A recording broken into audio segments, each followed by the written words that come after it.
Le 20 sur Eden Télévision, mesdames, messieurs, bonsoir et bienvenue dans cette édition. Au sommaire, la route à Glansa, Bodjoko dans l'arrondissement de Golodjigbe et Zinvi est dans un état de dégradation avancée. Politique dans ce journal, vous le savez, l'Union démocratique pour un Bénin nouveau, UDBN et la dynamique unitaire pour le développement de la démocratie, DUD, ont leur certificat de conformité. Nous en parlerons dans cette édition. En interactualité, 12 cas suspects de virus Ebola ont été détectés samedi à Goma, dans l'est de la République démocratique du Congo. Ce sera tout pour les titres.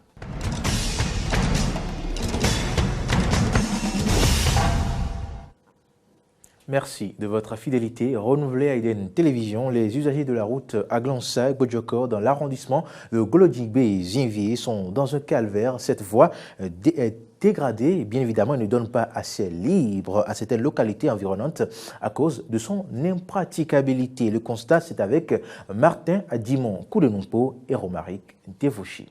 Un tour dans la commune d'Abomey-Calavi et nous voici sur la route à Glansa, Bodjoko, un axe qui relie l'arrondissement de Golodjigbe à celui de Zinvi. Cette voie dégradée rend difficile l'accès à certaines localités de ces arrondissements. C'est bien ce calvaire que dénoncent certains citoyens.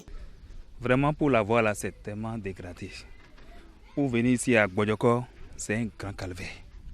Même les piétons ne peuvent même pas passer. Vous avez la chance qu'il n'a pas plu. S'il n'y avait plu là, votre véhicule ne peut même pas arriver ici. Moi maintenant, pour aller à la maison, je suis obligé de me contourner vers le marché de Golodjigbe pour aller à la maison. Alors que normalement, d'ici 2 km à 3 km, je dois intégrer ma maison. Mais il faut faire plus de 10 km maintenant avant d'aller à la maison. Parce que surtout, bon, alors nous sommes maintenant là, sincèrement, sans vous mentir, c'est dégradable totalement. On souffre trop. Jean Deguenon rappelle ici l'immobiles de cette dégradation. Ceux qui travaillent, ils n'ont pas donné la déviation. La voie que la population emprunte, le camion a encore passé par là pour tout gâter. Nous avons de sérieux problèmes ici à Bodjoko. Nous ne savons pas à la fin ce qu'ils nous réservent. S'ils vont refaire la voie, on ne sait pas. Face à ces nombreuses difficultés, les usagers interpellent les autorités à divers niveaux. Le message à adresser aux autorités communales ou bien administratives, c'est de venir soulager un peu la peine des populations ou bien de venir eux-mêmes constater, parce qu'eux, ils sont dans des grosses voitures, ils ne constatent rien. C'est surtout nous qui sommes à 2 roues là, qui souffrent. Donc ils n'ont qu'à venir nous soulager un peu. Nous les appelons de venir revoir la voie. Parce qu'après tout, s'ils laissent ça comme ça, la population va souffrir trop. Les citoyens des arrondissements de Golodjigbe et de Zinvi attendent une réponse favorable des instances chargées de la réhabilitation de cette voie. L'Union démocratique pour un Bénin nouveau, UDBN, et la dynamique unitaire pour le développement de la démocratie, DUD, ont finalement obtenu leur certificat de conformité délivré par le ministère de l'Intérieur. Qu'ils vous souviennent que c'est par défaut de ce document que les deux partis ont manqué les dernières législatives. La nouvelle de la régularisation de leur situation est tombée au lendemain de la célébration des 59 ans d'indépendance du Bénin et marque ainsi un tournant dans l'animation de la vie politique dans le pays. Eden Télévision a tendu son micro à quelques citoyens pour recueillir leur avis. Ils sont au micro d'Ayat Guilefoé et de Romaric Devoshi. C'est une très bonne chose parce que à l'Assemblée nationale, nous avons librement voté des lois concernant les partis politiques, l'organisation des partis politiques. Donc, normalement, en tant que parti politique, on doit véritablement, n'est-ce pas, respecter toutes ces formalités-là. Donc, l'UDBN et l'UDUD, voilà, sont les deux derniers partis qui ont pu quand même réussir à respecter, n'est-ce pas, les formalités. Donc ils ont eu dès lors leur certificat de conformité. Donc je profite l'occasion pour lancer un appel, un vibrant appel, n'est-ce pas, aux autres partis politiques, notamment la FCBE et l'USL, restaurer l'espoir de tout faire pour, n'est-ce pas, respecter ces conditions-là. Parce que auquel cas ils seront littéralement n'est-ce pas, évacués, n'est-ce pas, des élections prochaines. C'est salutaire, je remercie le gouvernement qui a commencé à tenir le taureau par les cornes. Mais je voudrais que le gouvernement aille loin, parce que le président son Excellence Patrice Guillaume Athanas Talon, c'est quelqu'un qui est très ambitieux. Et dans ses propos, toujours, il a dit qu'il est prêt à tendre la main à l'opposition. Et sur un pays sans opposition, si l'opposition n'a pas un quitus de conformité, ça ne l'arrange pas lui, pas du tout, non plus. Il a sa taille politique, nous le connaissons, il connaît toute la classe politique d'ailleurs depuis fort longtemps. Je voudrais qu'il attribue, parce que les deux partis, celle de Koudé et de Claudine, sont de la mouvance. Ils sont de la mouvance. Et j'aimerais que ceux de l'opposition, qui se réclament de l'opposition, qui ne veulent pas partager la même vision que le président Talon, c'est le bon débat. Et c'est ça l'équilibre de la démocratie. Je souhaite que le président Talon les donne aussi de quitus, qu'ils aient là de conformité, afin que nous n'allons pas en dérive sur ce qui concerne la consolidation de notre démocratie. Je pense que ça devrait être le déroulement normal des choses. Parce que vous savez, nous sommes régis par des lois. Et pour s'enregistrer au ministère de l'Intérieur, je pense qu'on n'a pas besoin de compliquer les choses. Je pense que c'est le déroulement normal des choses. Et il va falloir que les autres partis aussi arrivent à avoir leur certificat de conformité.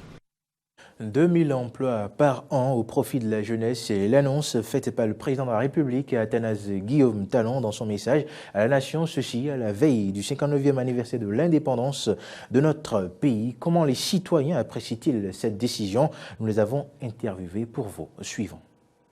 Mais c'est une bonne chose, c'est ce qu'on veut, et que la jeunesse ait quelque chose à faire pour au moins subvenir à ses besoins, pour ne pas tomber dans la délinquance, tout ça.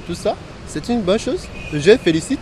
Ici, cela il se réalise et effectivement comme il l'annonce. C'est une bonne chose. Ainsi, il réalise ce qu'il me promet. Maintenant, on peut lui dire, oui, tu fais.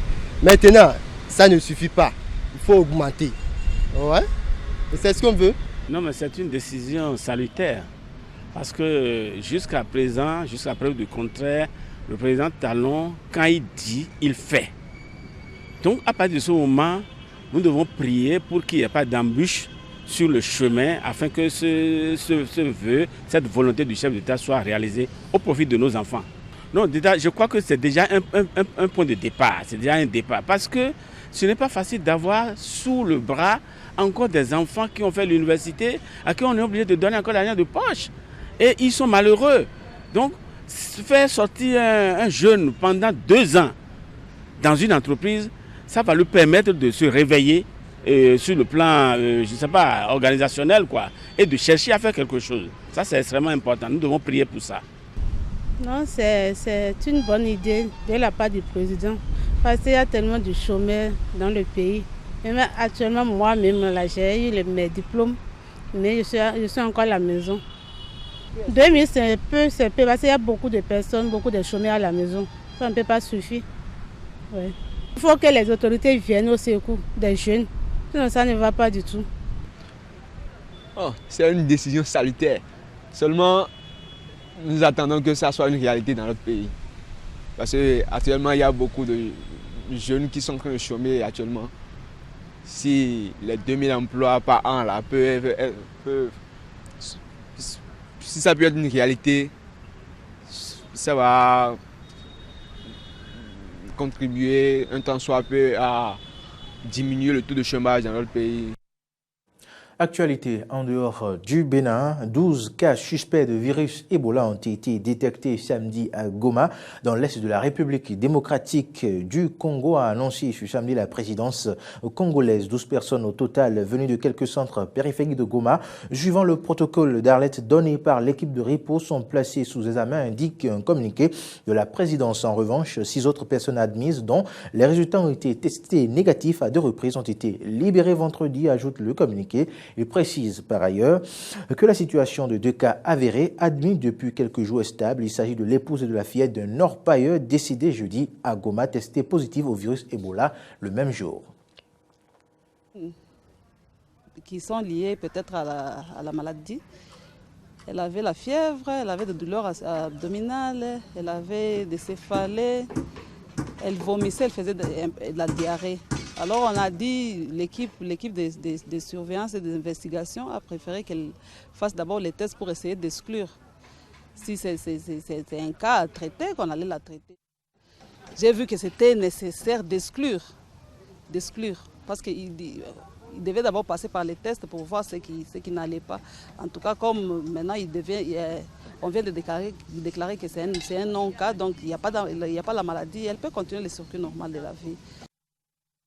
Du continent africain, acupuncture, hydrothérapie, soins dentaires pour chiens et chats aux États-Unis. Près de 85 millions de foyers comptent aujourd'hui des animaux domestiques, encourageant le développement de traitements médicaux qui leur sont spécialement destinés. Les factures se chiffrent en centaines, voire en milliers d'euros, mais pour certains, rien n'est trop beau pour le cher et très cher animaux de compagnie. Suivons. Comme un chat dans l'eau. Bess, 11 ans, suit sa séance hebdomadaire d'hydrothérapie pour soigner son arthrite dans cet hôpital pour animaux de Washington. Oh, there we go. Tough workout, huh? Une autre patiente, Bella, est traitée au laser pour ses articulations en attendant son tour dans le bassin. Comptez l'équivalent de 60 € pour une thérapie laser et 80 € pour une séance d'hydrothérapie. J'ai investi dans moi-même pour rester en bonne forme et en bonne santé. Alors pourquoi est-ce que je n'investirais pas dans mon chien? C'est le même prix qu'une séance avec un entraîneur personnel pour un être humain à la salle de gym. Et pour moi, ça semble parfaitement raisonnable. Aux États-Unis, les dépenses annuelles pour les animaux domestiques ont atteint un record de 65 milliards d'euros. Elles devraient augmenter de plus de 2,5 milliards d'euros cette année. Les jeunes actifs sans enfants tentent de plus en plus à adopter des animaux avant de fonder une famille et n'hésitent pas à leurs chers compagnons à fourrure.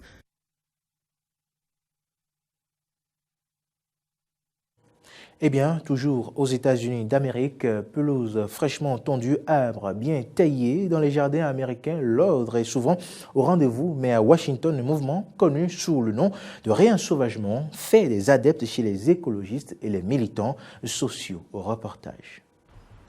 Au cœur de la capitale américaine, une sorte de forêt vierge, havre de paix pour la faune et la flore locale.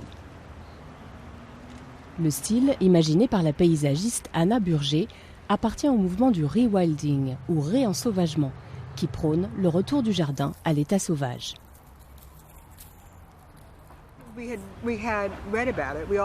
Nous avions lu des choses dessus.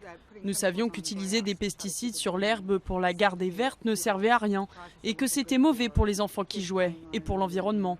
Nous voulions vraiment essayer de trouver un moyen d'avoir un jardin facile à entretenir, mais aussi rempli d'espèces endémiques qui poussent par ici. Un refuge pour les plantes et les animaux. Anna et son voisin Jim ont tous deux reçu des certificats Habitat sauvage naturel, car leur jardin offre à la faune locale de quoi se nourrir, boire et s'abriter. Je voulais créer un espace pour prendre soin des animaux du quartier. J'essaie d'avoir des endroits pour que les oiseaux puissent faire leur nid, surtout durant l'hiver ou lorsqu'ils élèvent des petits. Et j'ai aussi beaucoup de bassins pour eux.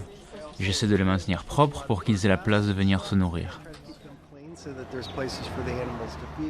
À 50 km au nord, à Baltimore, le réensauvagement a un autre intérêt. Ici, autrefois, il y avait 2 bâtiments. Tous ces bâtiments sont vides, donc il y a environ 14 000 terrains abandonnés, comme ceci, et 17 000 appartements vacants, là. Ils vont tous être démolis. Alors que faire de ces espaces après ? Avec ses étudiants, le professeur Chris Swan a transformé une dizaine de ces terrains abandonnés en jardins sauvages comme celui-ci, utilisant essentiellement des espèces endémiques. Selon une étude récente, transformer les terrains vides en espaces verts contribuerait à faire baisser le taux de criminalité et à améliorer la santé mentale, en plus des effets bénéfiques sur l'environnement. Une plus grande biodiversité des plantes contribue à une plus grande biodiversité des insectes. Et cela peut aussi conduire à une meilleure biodiversité des animaux, notamment des oiseaux.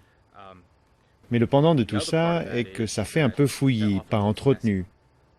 Et les gens adhèrent toujours à cette notion d'un jardin bien tenu.